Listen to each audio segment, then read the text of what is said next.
మహాత్మా గాంధీని మరోసారి హత్య చేశారని మాజీ ఎంపీ జీవీ హర్షకుమార్ ఆవేదన వ్యక్తం చేశారు.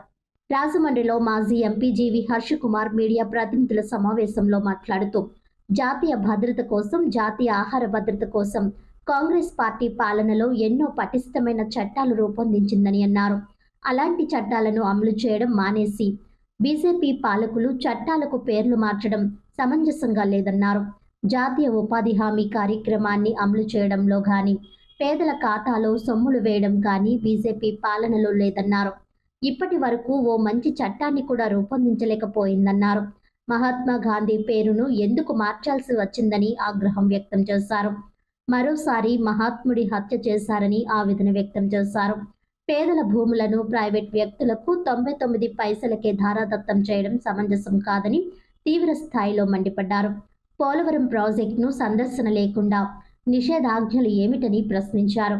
పోలవరం పర్యటనకు అనుమతులు మంజూరు చేయాలని న్యాయస్థానానికి ఆయన విజ్ఞప్తి చేస్తున్నారు. సుమోటోగా స్వీకరించాలని కోరారు. మహాత్మా గాంధీ పేరు తీసేసి ఏదో రామ్జీ అంట, అసలు జీ రామ్జీ. అసలు మహాత్మా గాంధీ పేరు తీసేయడానికి అంటే మహాత్మా గాంధీని చంపేసింది మీ పార్టీ. బీజేపీ, ఆర్ఎస్ఎస్ వేరు అనుకోవట్లేదు. మేము స్వాతంత్ర్యం తీసుకొచ్చిన మహాత్మా గాంధీని చంపేసిన పార్టీ ఒక మంచి యాక్ట్, రూరల్ ఎంప్లాయ్మెంట్ యాక్ట్, దాన్ని పేరు తీసేయడం అంటే మరొకసారి చంపేయడానికి తయారైపోయిందేమో అన్న సందేహం కలుగుతూ ఉంది. నేను ఒకటి చెప్తా ఉన్నాను, 2004 నుంచి 2014 వరకు మన్మోహన్ సింగ్ ఆధ్వర్యంలో ఒక బ్యూటిఫుల్ యాక్ట్స్, భారతదేశంలో ఇప్పటి వరకు కనీ విని ఎరగని యాక్ట్లన్నీ తీసుకుని వచ్చారు. ఇప్పుడు మీరు 2015 నుంచి 14 నుంచి ఇవాళ 2025, 11 సంవత్సరాలు 6 నెలలు మీరు ఒక మంచి యాక్ట్ ఏమైనా తీసుకొచ్చారా? మీరు చేసిన పని ఏంటంటే స్విజ్ బ్యాంక్ నుంచి డబ్బు తీసుకొచ్చేసి ప్రతి భారతీయుడి ఖాతాలో 15 లక్షలు వేస్తామని చెప్పారు. అయిపోయింది. ఎంతవరకు వేశారో భారతీయులందరూ చూశారు. సడన్గా నోట్ల రద్దీ అన్నారు.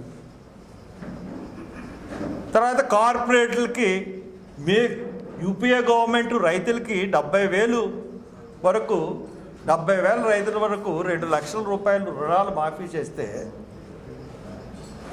70,000 మంది రైతులకు చేస్తే మీరు 25 లక్షల కోట్లు కార్పొరేట్లకి వాళ్ళు తీసుకున్న సొమ్ముని, బ్యాంకుల నుంచి తీసుకున్న సొమ్ముని మీరు రుణమాఫీ చేశారు.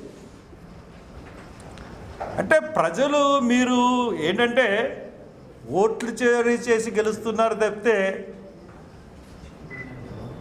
ప్రజల యొక్క అభిమానంతో మీరు ఎప్పుడూ గెలవలేరు.